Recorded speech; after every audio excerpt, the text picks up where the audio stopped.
अस्सलाम वालेकुम व्यूअर्स, कैसे हैं आप सब। उम्मीद है खैरियत से होंगे। आप लोग देख रहे हैं नेक्स्ट स्टेट टीवी और मैं हाज़िर हूँ एक लेटेस्ट वीडियो के साथ। और आज की वीडियो में हम डिस्कशन करेंगे कि लोग प्रॉपर्टी में क्यों स्टक होते हैं और उसकी क्या रीज़न्स हैं। जो चीज़ें मेरे माइंड में हैं वो आपसे डिस्कस करेंगे।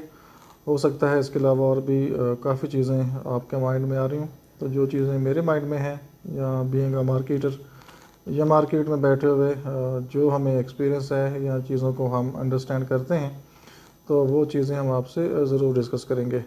फर्स्ट टाइम वीडियो को लोग देख रहे हैं या फर्स्ट टाइम इस चैनल के ऊपर हैं तो उनसे रिक्वेस्ट है चैनल को सब्सक्राइब कर लें और बेल आइकन पे ऑल नोटिफिकेशन पे ज़रूर क्लिक करें। तो बहरिया इनकलेव इस्लामाबाद से रिलेटेड काफ़ी हम इंफॉर्मेशन लेके आते रहते हैं और साइट विज़िट और इस तरह से प्राइसेस, तो डिफरेंट टॉपिक हम डिस्कस करते रहते हैं। तो होपफुली आप लोग वीडियोस को देखते होंगे और कुछ ना कुछ इन्फॉर्मेशन आप लोगों को ज़रूर मिलती होगी।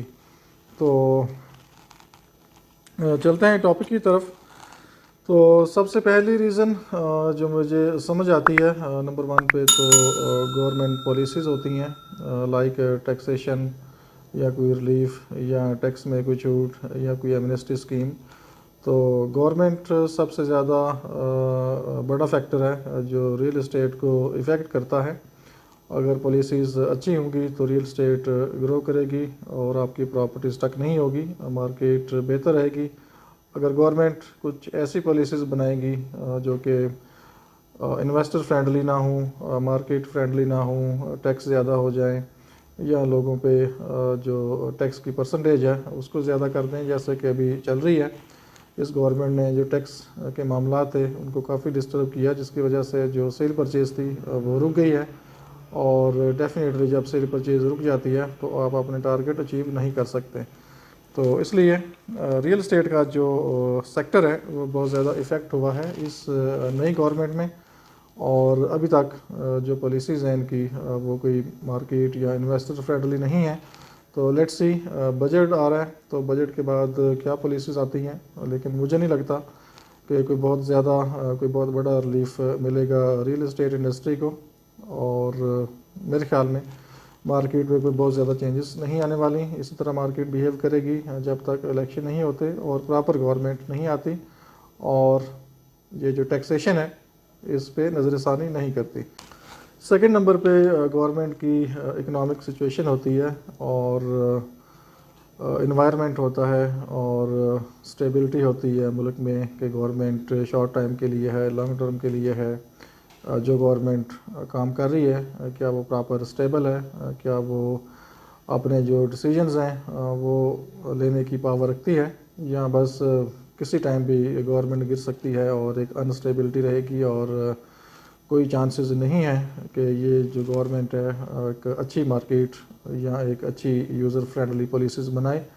तो जब भी मुल्क में इकोनॉमिक सिचुएशन ख़राब होगी और लॉ की सिचुएशन, लॉ एंड ऑर्डर की सिचुएशन ख़राब होगी, लोगों का गवर्नमेंट के ऊपर ट्रस्ट नहीं होगा, फॉरेन इन्वेस्टमेंट नहीं आएगी और इस तरह से जो मुल्क के सर्कमस्टांसेस हैं जो कि आजकल चल रहे हैं, एक अनस्टेबिलिटी है, अनसर्टेनिटी है। तो इन हालात में भी जो रियल एस्टेट मार्केट है वो बहुत ज़्यादा ऊपर नहीं जाती, सेल परचेज़ आपकी ज़्यादा नहीं होती और आपकी प्रॉपर्टी स्टक हो जाती है क्योंकि जब इन्वेस्टर्स नहीं होंगे, ओवरसीज़ पैसा नहीं भेजेंगे, ओवरसीज़ इन्वेस्टमेंट नहीं करेंगे, इन्वेस्टर को प्रॉपर ट्रस्ट नहीं होगा गवर्नमेंट के ऊपर और मार्केट की जो पॉलिसीज़ हैं इनके ऊपर, तो तब तक मार्केट ग्रो नहीं करती और आपकी जो प्रॉपर्टी है वो स्टक हो जाती है। बेशक आपकी लोकेशंस बहुत अच्छी हों, लेकिन जो सेल परचेज़ है वो स्लो होने की वजह से आपकी प्रॉपर्टी या तो स्टक होती है या आपको काफ़ी वेट करना पड़ता है या फिर आपको काफ़ी प्राइसेस गिरानी पड़ती हैं।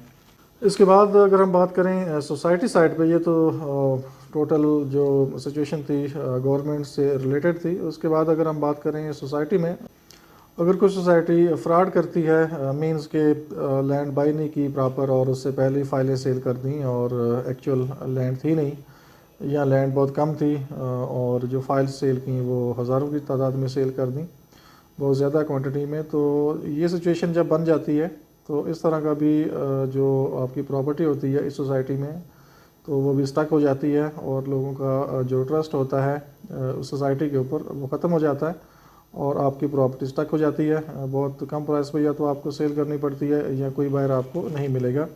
तो इसलिए जो भी सोसाइटी में आप इन्वेस्टमेंट करें देखभाल करके अच्छी सोसाइटी में करें। ये नहीं है कि अगर किसी ने कोई 1000-2000 कनाल ज़मीन खरीद ली और वो फर्स्ट टाइम डेवलपमेंट का काम शुरू कर रहे, सोसाइटी लॉन्च कर रहा है और आप ये समझें कि हमें 6 महीने बाद, साल बाद कोई अच्छा प्रॉफिट मिलेगा, तो ऐसा पॉसिबल नहीं है। तो इसलिए जब भी इन्वेस्टमेंट करें बेशक किसी छोटी सोसाइटी में कर लें जो प्रॉपर डेवलप है या जो सोसाइटी प्रॉपर काम कर रही है या वेल नॉन सोसाइटीज़ हैं जो ऑलरेडी आप लोग जानते हैं कि कम से कम थोड़ा बहुत डिले ज़रूर कर सकते हैं लेकिन फ्रॉड नहीं करेंगे और किसी के साथ चीट नहीं करेंगे, प्रॉपर कम से कम डिलीवर करेंगे। तो ऐसी सोसाइटीज़ को चूज़ करें और वहीं पे इन्वेस्टमेंट करें ताकि आपकी प्रॉपर्टी स्टक ना हो सके। और एक रीज़न ये भी हो सकती है कि कुछ जगह के अंदर पोजेशन काफ़ी लेट हो जाता है, मींस कि कुछ सेक्टर्स की बात हम कर लेते हैं और वहाँ पे आपकी प्रॉपर्टी स्टक हो सकती है। मैं अगर बहरी एनक्लेव की बात करूँ ओवरऑल तो मींस कि यहाँ कोई इशू नहीं है, लेकिन कुछ सेक्टर्स जैसे सेक्टर ओ है, मैं जस्ट इसकी आपको एग्जांपल देता हूँ। सेक्टर ओ 5 मरला तकरीबन काफ़ी टाइम से डिले में है। इस तरह सेक्टर एन का कुछ पोर्शन काफ़ी टाइम से डिले में है जो कि लैंड के इश्यूज़ हैं और वहाँ पे पोजीशन अभी आपको नहीं मिल सकता और कुछ एरिया थोड़ा डेवलप किया है लेकिन मोस्टली मैं नॉन डेवलप की बात कर रहा हूँ सेक्टर ओ की। तो वहाँ पे मींस के अभी पोजीशन नहीं है और काफ़ी टाइम से पोजीशन नहीं है और ये लोगों को भी पता है कि सेक्टर ओ नॉन पोजीशन है और जिसको भी आप कहते हैं जी पोजीशन 6 मंथ में या 1 ईयर में एक्सपेक्टेड है, तो उनका यही आगे से आंसर होता है कि ये तो 6-7 साल से हम ऐसे ही इसको देख रहे हैं। तो जब इस तरह की लोकेशन हो किसी भी सोसाइटी में हो, लाइक बहरी एनक्लेव है, DHA है या कोई और सोसाइटीज़ हैं जिनका पोजीशन लेट है या बहुत ज़्यादा लेट है, तो वहाँ भी लोग अवॉइड करते हैं बाइंग करने में और वो लोग सोचते हैं कि पता नहीं ये पोजीशन कब मिलेगा, हमारी जो अमाउंट है वो स्टक ना हो जाए। तो जो वेल नोन सोसाइटीज़ होती हैं वहाँ पे तो आपके प्लॉट्स रीसेल हो जाते हैं, स्टक आप बहुत ज़्यादा नहीं होते। मीन्स के अगर हालात ओवरऑल अच्छे हैं, गवर्नमेंट के मसले मसाइल कोई नहीं है, मुल्की हालात भी ठीक हैं, जस्ट सोसाइटी के अंदर इश्यूज़ हैं, तो आपके जो प्लॉट हैं मीन्स के वो सेल आउट हो जाते हैं, बहुत ज़्यादा आपको स्टक नहीं होना पड़ता। लेकिन ऐसी जगह, ऐसी सोसाइटीज़ जो बैकवर्ड एरियाज़ में हैं या कहीं लोकल एरियाज़ में हैं जिनका कोई अता पता नहीं है, फ़र्स्ट टाइम लैंड बाई की और काम शुरू किया है और मार्केट के हालात की वजह से बहुत ज़्यादा मार्केट गिर गई और उन सोसाइटीज़ को भी कोई पूछने वाला नहीं है, तो ऐसी सोसाइटीज़ के अंदर भी आपकी जो इन्वेस्टमेंट है वो स्टक हो जाती है और आपके जो प्लॉट्स हैं या कमर्शियल हैं वट जो भी चीज़ है उसके लिए आपको वेट करना पड़ता है या बहुत ज़्यादा प्राइस नीचे करके आपको चीज़ सेल आउट करनी पड़ती है।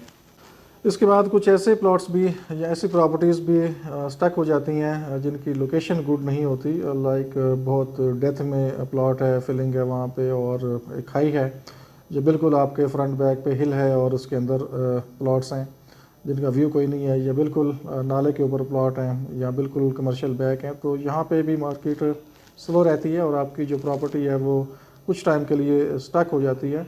लेकिन ये अगर अच्छी सोसाइटी में इस तरह की लोकेशन है तो कुछ टाइम के लिए आप स्टक हो जाते हैं लेकिन अल्टीमेटली चीज़ सेल आउट हो जाती है। बस ये है कि प्राइस थोड़ी सी आपको कम करनी पड़ती है। नॉर्मल प्लॉट अगर 1 करोड़ 20 लाख का है तो वहाँ पे आपको 1 करोड़ 5, 1 10 प्राइस करके तो चीज़ को आप सेल आउट कर सकते हैं। लेकिन इन हालात में ऐसी लोकेशंस के प्लॉट बहुत ज़्यादा स्टक हैं और बहुत मुश्किलात का सामना है ऐसी प्रॉपर्टीज़ को, और इसलिए इन हालात में आपका इस तरह की अगर लोकेशन है तो आपका प्लॉट स्टक हो सकता है। इसलिए बाइंग करते वक्त कम से कम लोकेशन को मद्देनज़र रखें, अच्छी लोकेशन को चूज़ करें। अगर उस टाइम पे नॉन डेवलप या सेमी डेवलप या नियर पोजेशन प्लॉट अगर आप 10 लाख महंगा लेते हैं तो वही प्लॉट आपको पोजेशन टाइम पे 20 लाख, 25 लाख, 30 लाख तक एक्स्ट्रा पैसे दे रहा होता है, जस्ट इस वजह से कि आपकी लोकेशन अच्छी है।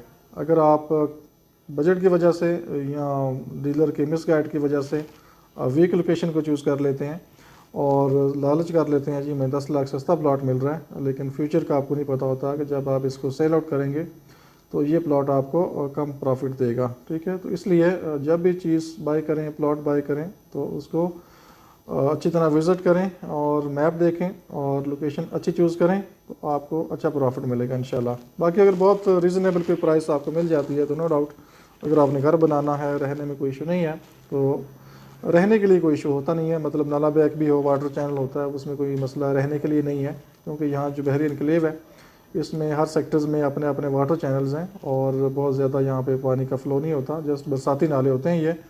तो वहाँ पे आपको कोई ऐसा इशू होता नहीं है रहने में, इसलिए नाले से भी डरने की ज़रूरत नहीं है। कमर्शियल बैग या फ्रंट से भी कोई बहुत ज़्यादा डरने की ज़रूरत नहीं है अगर किसी ने घर बनाना है।